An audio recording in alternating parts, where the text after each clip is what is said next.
Hello everybody, welcome back to another chat about Axis and Allies. Today we're going to be talking about Germany, and specifically what they should do on their first turn, and what to purchase. So first off, my favorite purchase is 4 men, 3 artillery, 1 aircraft carrier, to be placed up here with the Baltics.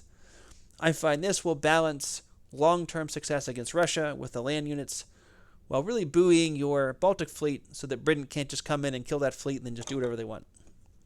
However, if you want to be really aggressive on Russia and just ignore the fleet, and maybe next turn you could take that carrier, add 4 more men, 1 more artillery, do a little math there, and you get a ton of land units to then move towards the Russian front the next turn.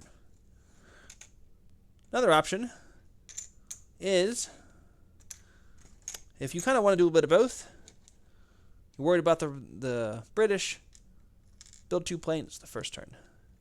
You can attack Russia with the planes. You can also attack the British fleet. And now your air force is up to 9 planes.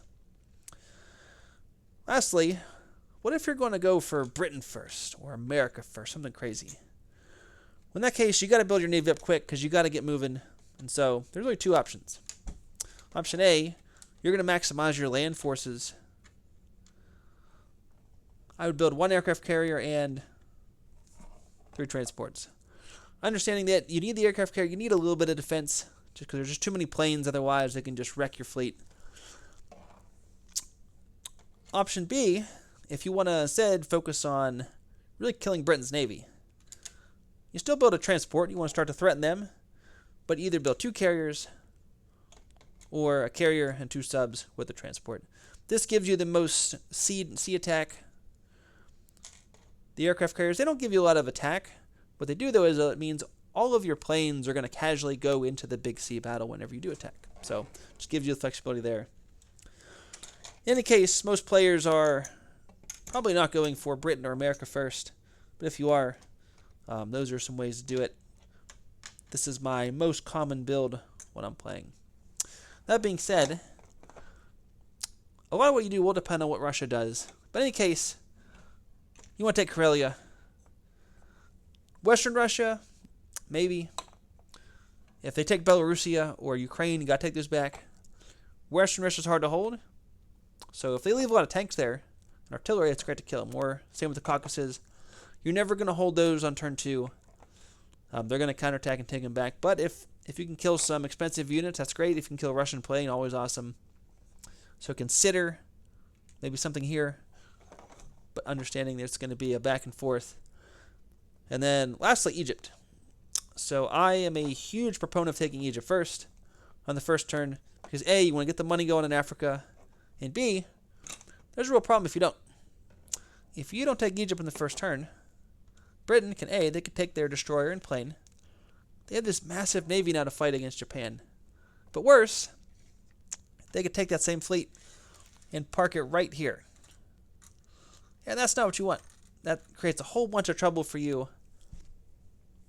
Understanding that if you're going to go for Britain or America first, you do need to be able to consolidate your fleet here.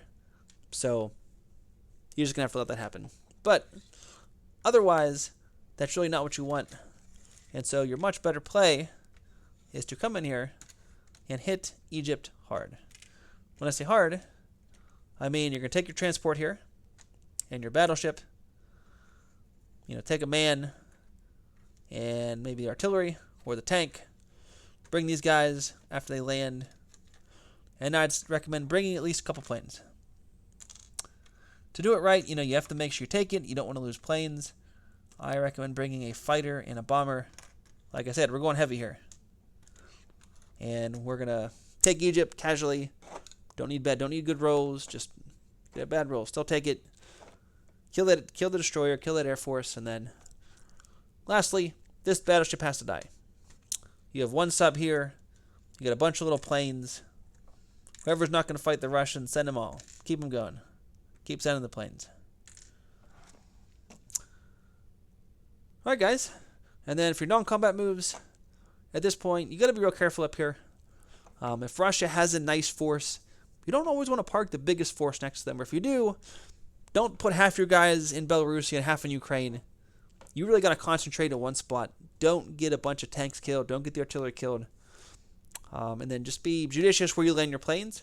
They're great to help your defense, but you never want to get your planes killed. All right, guys. Have fun playing Axis and Allies. We'll see you next time.